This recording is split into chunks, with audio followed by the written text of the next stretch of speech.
Is Akashwani. In the program Spotlight, now we bring you a discussion on the significance of SAC currency swap framework. The participants are A.K. Bhattacharya, economic analyst, and Arjun J. Chaudhary, anchor. So I'm joined by Shri A.K. Bhattacharya, who is an economic analyst on our program, where we would discuss on the significance of the SARC currency framework.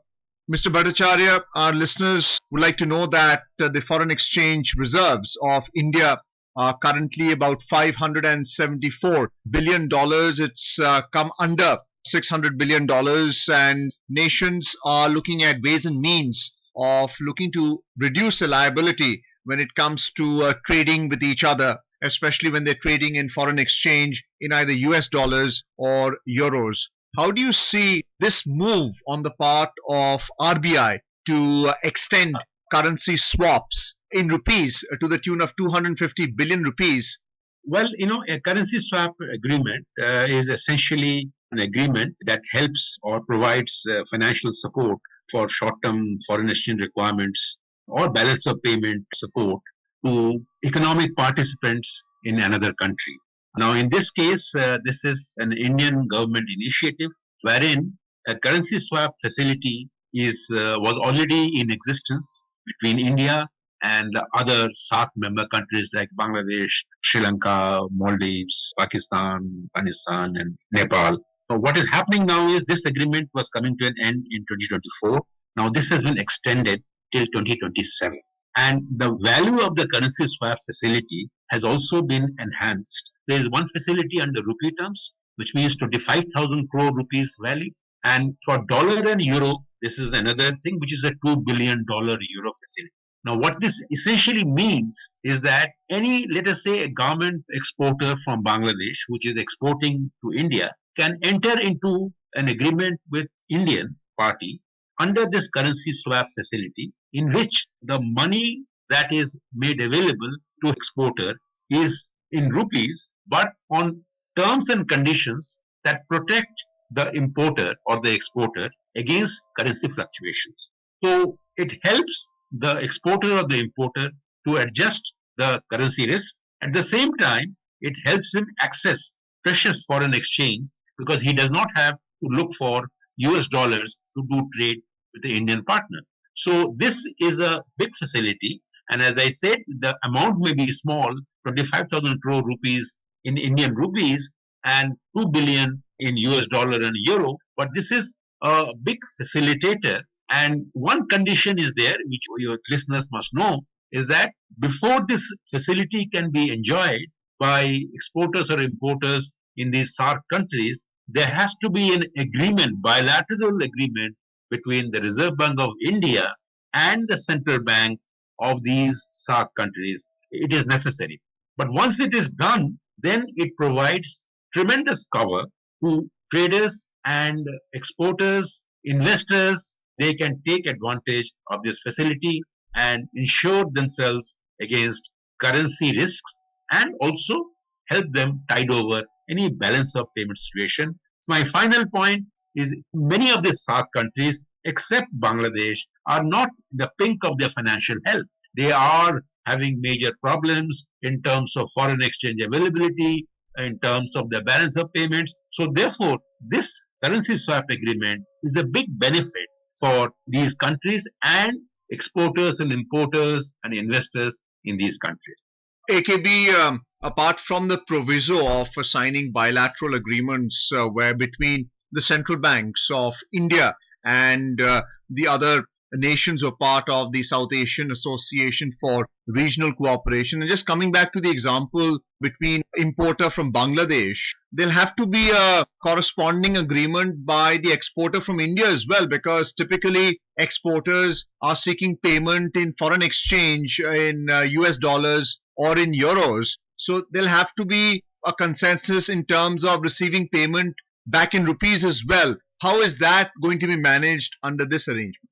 Is an important question that you have raised. What happens is that since you raised the Bangladeshi exporters example, now Bangladeshi exporter, let us say he wants to export 100 US dollars of garments to an Indian partner. Now, when he wants to export that 100 US dollars, he enters into an agreement. First of all, there has to be an agreement between Bangladesh Central Bank and Indian Reserve Bank of India. Once assuming that the agreement is done, the currency swap facility becomes operational between India and Bangladesh. Then the Bangladeshi exporter of garment wants to export garments worth $100 to an Indian party and expects $100 to receive from it.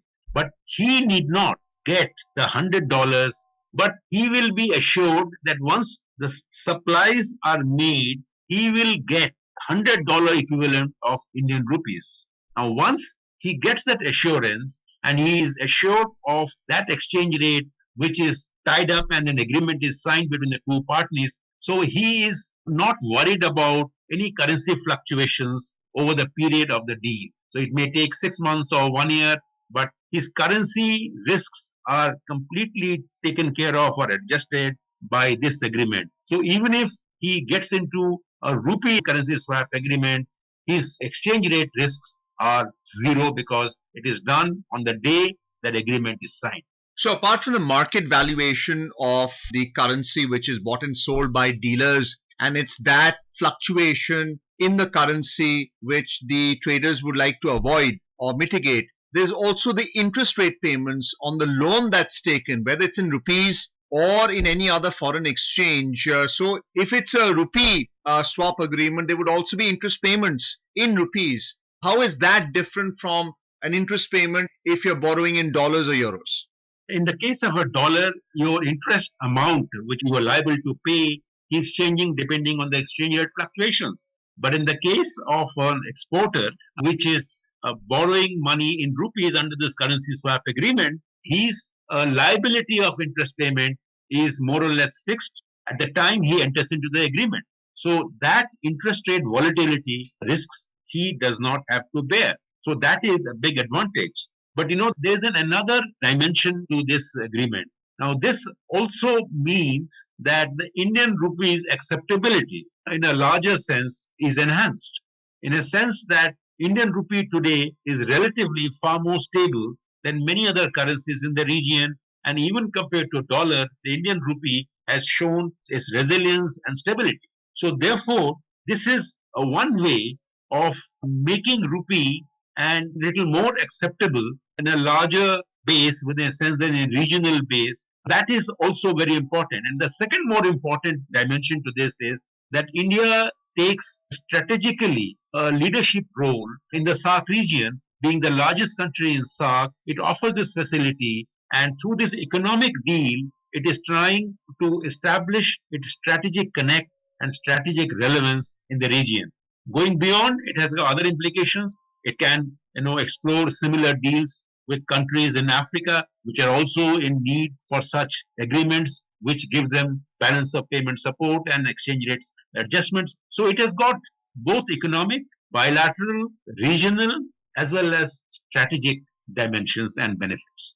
Do you see this as a follow-up between Russia and China, where Russia is swapping its rubles for yuan for the settlement of financial transactions? Do you see that similar to what's happening internationally? No, I don't think this deal is similar because the Russia and China deal is a plain swap arrangement. But this one is under different terms and conditions where only the exchange rate fluctuations are taken care of.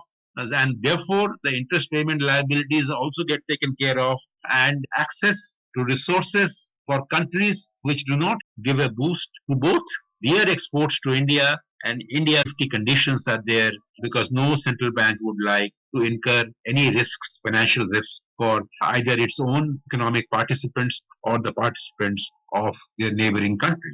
So these are normal protocol are followed. There's nothing particularly distinctive about these features. My reading of this agreement is that this will mean that exporters and importers in these countries will see doing trade with India more easy, a little more attractive, because one of the major costs of international trade is the foreign exchange currency related. In the sense that the cost of settling payments in a foreign currency is one of the many, many costs that international trade incurs.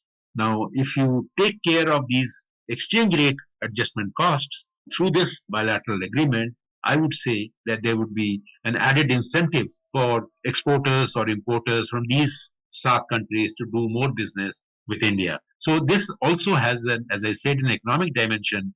This might promote India's SAARC businesses and trade and investments in a substantial way.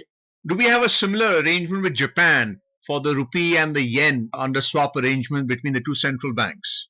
There is agreement between India and Japan on this. It is used not that frequently, but some time back there was a major currency swap arrangement between Suzuki and Maruti Udyog Limited, considered to be a major trade facilitator. And I'm glad you have referred to the Japan experiment, and that helped bring Indian and Japanese companies closer to do more such deals. So therefore, Japan is a classic example of how currency swap agreements can actually promote and enhance trade. And finally, I would like to ask AKB that through these economic means of financing short term forex liquidity requirements, for instance, checking on your balance and payment crisis, does it also a check on geopolitics between SAARC nations? To a great extent, it's a step that not only enhances economic relations but also strengthens India's geopolitical positioning in the region. And as I said earlier, that it is also a message to other developing countries around the world, particularly those in Africa, that Indian financial system is capable of offering these facilities that reduces trade costs, enhances trade privileges and trade opportunities. So this is both an economic as well as a geopolitical message that India sends out this agreement. Thank you, AKB, for giving a valuable opinion on the SAARC currency swap framework, the window which offers 250 billion rupees, which is the equivalent of 3 billion US dollars to members of SAARC nations, apart from the ongoing 2 billion US dollars swap window for US dollars and euros. Thank you so much. Thank you. You were listening to a discussion on the significance of SAARC currency swap framework. The participants were A.K. Bhattacharya, economic analyst, and Arjun J. Chaudhary, anchor. This program was produced and presented by the News Services Division of Akashvani. You can listen to it on our mobile app, News on AIR. This program is also available on our weekly program, Current Affairs,